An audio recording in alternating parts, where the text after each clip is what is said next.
what we need to do now is have a feel of the soft tissues we've identified and see if there is actually anything that we can immediately feel that's going to indicate and inform our treatment. So first thing we're going to do is, Tamsin, are you happy for me to have a feel of the structures? Yes.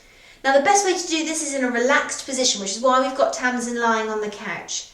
Now we're looking at this right shoulder, so the first thing I'm going to do is start to have a feel of the traps. Now Tamsin, how does that feel?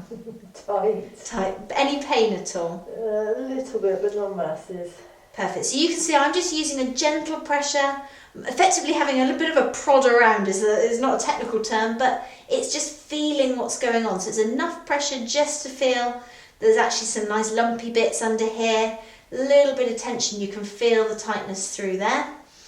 Again, I'm just going to feel down a little bit through here into the back here. Feels a little bit sore through there as well, Tamsin. Is that a bit tender? Yeah, a little bit, yeah. A little bit tender through there. So we're looking at all through the traps. Then we're going to target the supraspinatus a bit, so I might drop down, just have a little look up through here. How does that feel up in there, That's Tamsin? quite uncomfortable. Quite uncomfortable. Perfect. And then the next thing, have a little bit of a feel of the deltoids on this side. Any pain and discomfort through here? Just where your thumb went last, I think. Just through there. Yeah. Perfect. So what we're looking at is for any areas of unevenness, any areas of tightness and any pain.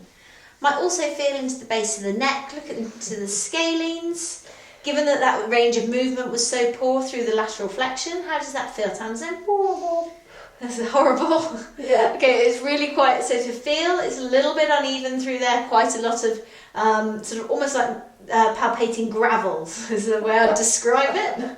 So how am I going to present that to my client? What I'd be telling them is I can feel bits of tightness in here, which is really good news. Can definitely feel structures that I want to be working with. So, really good news. What I'll also do is palpate the left-hand side just as a comparison. So still a few areas of tightness I think in here, but not so much pain there, Tamsin? No, nothing. Perfect. So that gives us quite a good starting place, and we can record that and then move on to the next stage of your objective assessment. So, having had a feel of the muscles, we're now going to write down what we found.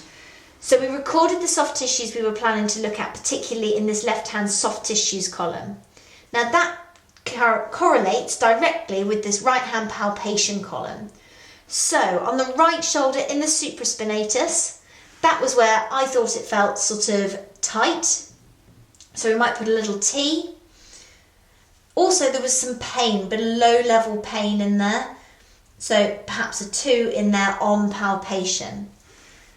The deltoids, now again, they were tender, but particularly on the sort of posterior fibres. So I'm going to put a little bit of a note in there to myself. So tender posterior, so it was tender on the back portion of the deltoids. Now on the left side, the supraspinatus felt okay, so we didn't have a problem with that. So again, we can put a little tick in there, and the deltoids as well felt okay. When we got into the neck, what we were then having was the scalenes. Now this is where Tamsin reported that they were really uncomfortable. I thought it felt quite crunchy, quite uneven. You can record as descriptively as you like into this palpation box.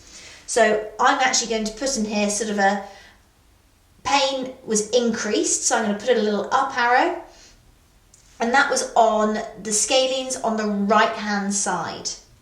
Yeah, so pain was increased on the right. So the traps then, again on the right hand side, they were really we described them as crunchy, uneven, gravelly.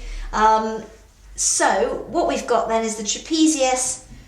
Again, pain was increased on the right, and again I'm going to put sort of crunchy in that again as a descriptive term, but it gives me something to refer to. So if Tamsin comes back for another treatment, I can say, oh, last time I felt your traps on the right hand side, they were quite crunchy.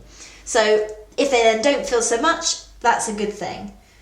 We can then put a little L in there and say the left was okay. So that means that we can sort of give us something to compare to for later on when we come back. So what we've done now is complete the first portion of the objective assessment. It's really important to mark through the lines of the boxes that you don't need. So we just tend to put a line through them like so. just so that you know it's complete. You're not waiting for any more information on here. And that's really clear to anyone looking at it that you've finished your assessment. If you leave the boxes open, it indicates that you haven't finished, you haven't signed it off. So then we can move on to the last stage of the objective assessment, which is the functional testing. So we'll do that bit next.